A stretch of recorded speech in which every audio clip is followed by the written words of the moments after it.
हे केशव, ये जो तुम वैराग्य की बात करते हो, ये तो तभी आ सकता है जब प्राणी को आपकी इस बात पर विश्वास हो जाए कि ये सारा जगत वास्तव में मिथ्या है, नश्वर है, परंतु आपकी माया के प्रभाव से वो सत्य जान पड़ता है। इस परम सत्य के ज्ञान पर विश्वास हो जाए तभी तो वैराग्य होगा। बिल्कुल, ज्ञान ही मनुष्य के हृदय में वैराग्य पैदा कर सकता है, और वही सच्चा ज्ञान मैं तुम्हें प्रदान कर रहा हूं। तुम तो प्रदान कर रहे हो कृष्ण, परंतु मेरा मन उसको ग्रहण क्यों नहीं कर रहा? क्योंकि अभी तक तुम मोह और भ्रम के अंधकार से बाहर नहीं निकले, इसलिए तुम उस ज्ञान को ग्रहण करने में असमर्थ हो। इसीलिए मैं तुम्हें समझा रहा हूं कि केवल शरीर मरते हैं, आत्मा नहीं मरती। इसलिए तुम शरीर का मोह त्याग दो, उनकी मृत्यु का शोक त्याग दो, परंतु तुम्हारा मन उस सत्य को मानना नहीं चाहता। तुम ठीक कहते हो केशव, मैं तुम्हारी बात समझता तो हूं, परंतु मेरा मन उसे ग्रहण क्यों नहीं कर रहा? इसका कारण क्या है? इसका कारण है वो जंजीर जो तुम्हारे मन ने अपने ही गिर्द लपेट रखी है। कौन सी जंजीर? रिश्तेदारी की जंजीर, ये नातेदारी का मोह कि ये मेरा भाई है, ये मेरा मामा है, ये मेरा ससुर है, ये पितामह है।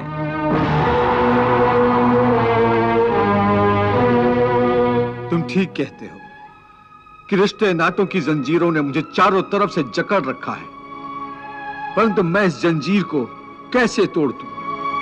मैंने मान लिया कि ये सारे शरीर नाशवान हैं, परंतु इनके साथ जो मेरे रिश्ते हैं वो तो नाशवान नहीं है, वो तो सच्चे हैं। भीष्म मेरे पितामह हैं, अभिमन्यु मेरा पुत्र है, महाबली भीम मेरा सहोदर भाई है। ये रिश्ते तो सच्चे हैं। भले इन सब के शरीर मर जाएंगे, परंतु इन सब के साथ जो मेरे रिश्ते हैं वो तो नहीं मरेंगे। जैसे आज मेरे पिता महाराज पांडु का शरीर नहीं है, परंतु मेरे पिता आज भी महाराज पांडु हैं। पिता पुत्र का तो वो पवित्र रिश्ता समाप्त नहीं हुआ। इन रिश्तों की पवित्रता पर मैं कैसे प्रहार करूं? शरीर को भूल जाओ, परंतु अपने दादा के रिश्ते पर तीर कैसे चलाऊं? अपने भाई के नाते पर तलवार कैसे उठाऊं? अर्जुन, ये रिश्ते, ये नाते सब इस जन्म के हैं। इस जन्म से पहले या इस जन्म के पश्चात इन रिश्तों का कोई अस्तित्व नहीं रहता। ये काका, मामा, भाई, पुत्र, पितामह पिछले जन्म में कहां थे? तुम्हारे क्या लगते थे? और अगले जन्म में ये क्या होंगे, कहां होंगे? इसका उत्तर है तुम्हारे पास? नहीं केशव। इसीलिए कहता हूं कि जब शरीर नाशवान है तो ये रिश्ते भी नाशवान हैं, क्योंकि ये सब नाते शरीर के हैं। और ये जो तुमने अपने पिता का उदाहरण दिया कि उनका तुम्हारा पिता पुत्र का नाता तो समाप्त नहीं हुआ, तो ये भी तुम्हारा भ्रम है, अज्ञान है। केवल तुम्हारे मन में अभी तक वो रिश्ता जीवित है, क्योंकि तुम अभी तक उसी जन्म में हो, परंतु तुम्हारे पिताश्री इस समय जिस योनि में भी होंगे, उनके लिए वो रिश्ता समाप्त हो चुका है। पिता की बात छोड़ो, अपनी बात करो। पिछले जन्म में जब तुम्हारी मृत्यु हुई होगी,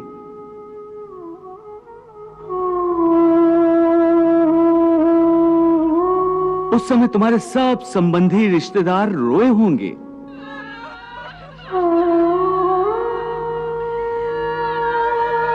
तुम्हारी पत्नी ने, तुम्हारे पुत्रों ने बहुत विलाप किया होगा।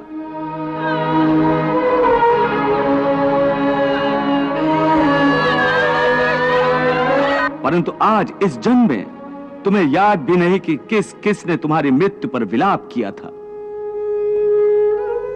आज तुम्हारे लिए उनका या उनके रोने धोने का कोई मोल नहीं। इसलिए समझा रहा हूं कि ना किसी के मरने का शोक करो, ना किसी के साथ नाता टूटने का दुख मानो। वैसे भी मेरी माया इतनी प्रबल है अर्जुन कि जिन्हें तू समझता है कि तेरी मृत्यु के बाद शोक करेंगे, सारा जीवन रोते रहेंगे, वो भी असत्य है। मेरी माया के प्रभाव से थोड़े ही दिनों के बाद उन रोने वालों को तू फिर हंसता खेलता देखेगा।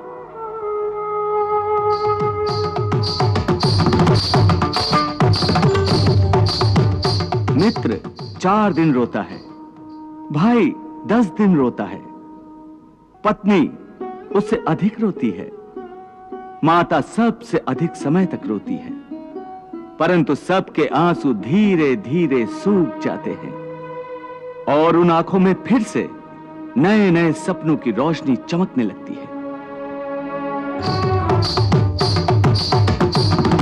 हे अर्जुन, क्या तुम बता सकते हो कि पिछले जन्म में तुम्हारे किस रिश्तेदार ने तुम्हारे लिए कितना विलाप किया था? नहीं केशव, ये मैं कैसे बता सकता हूं? मुझे तो ये तक याद नहीं कि वो कौन थे। बस जिस तरह तुम अपने पिछले जन्म को भूल गए हो, उसी तरह तुम अपने इस जन्म को भी भूल जाओगे। इस जन्म के रिश्तों का अर्थ तुम्हारे आने वाले जन्म में कुछ भी नहीं रह जाएगा। आज अभिमन्यु को तुम अपना पुत्र समझ रहे हो सकता है पिछले जन्म में वो तुम्हारा पिता रहा हो, या आने वाले जन्म में तुम्हारा महाशत्रु बन जाए। आज तुम जिनको अपना रिश्तेदार समझ रहे हो, जिन्हें आदरणीय समझ रहे हो, और इसी कारण उनकी हत्या करने से संकोच कर रहे हो सकता है उन्हीं में से किसी ने तुम्हारे किसी पिछले जन्म में तुम्हारी हत्या की हो।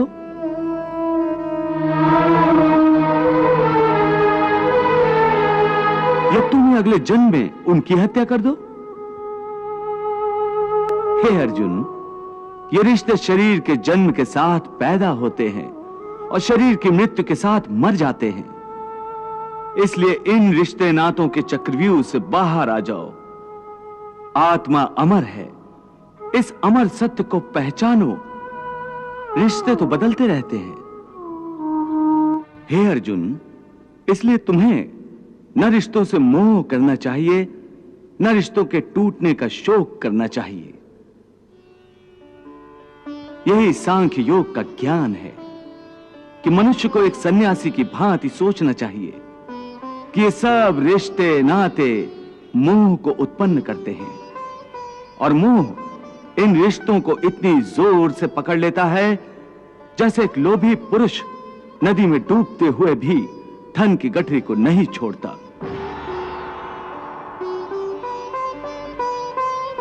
और आखिर में उसी गठरी के बोझ से खुद भी डूब जाता है।